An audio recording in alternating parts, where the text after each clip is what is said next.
Το καιρό εκείνο ο Ιησούς έτζασε από την Ναζαρέτ και την έκανε με ελαφρά πηδηματάκια για το ναό του Σολομώντα.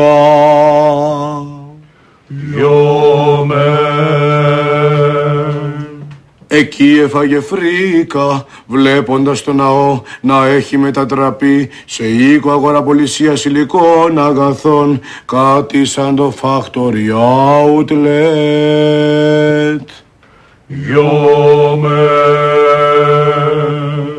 Τα πήρε στην κράνα ο Ιησούς, μπριζώθηκε για τα καλά, έκαψε πολλούς σκληρούς, πήρε ένα μαστίγιο και λαλημένος όπως ήταν, εγκρέμισε το ναό.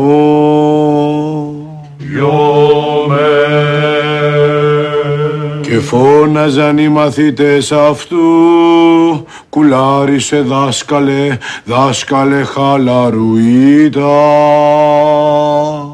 Χαλαρουίτα.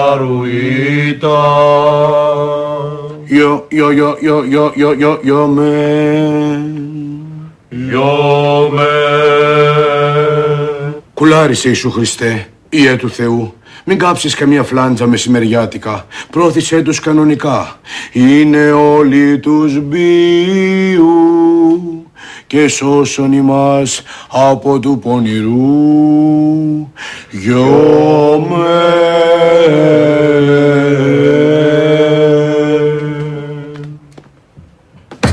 Λοιπόν, αγαπητοί μου μαγκίτες, ελάτε να βουτήξετε τα κεφάλια σας μέσα στον αγιασμό. Μην κάθομαι τώρα και ραντίζω έναν έναν. Είμαι πολύ σαλταρισμένος σήμερα και δεν κάνω κέφι μία.